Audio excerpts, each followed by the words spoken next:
Hey guys, in this video I'm going to show you how to create an online magazine. So first of all, what you have to do is head over to this website called publu.com and you have to sign in with an account. So to sign in with an account, you can sign in with Google account as well. Select your Google account. Once your account has been created and you've been signed in into this website, then what you have to do is simply upload your PDF. I will click on upload your PDF, select the PDF. Once uploaded, you will see this kind of interface, and now you can turn the pages of your PDF file, and you can also change the name and description. You can also change the background. For instance, if I select different kind of multiple,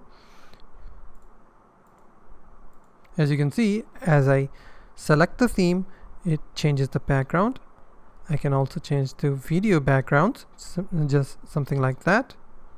I can add a menu, add logos and table of contents, and there are different kind of stuff. Once I'm done, I will simply click on the share button and I will get a link to copy this magazine. Once copied, now what I will do, I will send this magazine link to any of my friends, and once any of my friends open my magazine, they will see this kind of interface.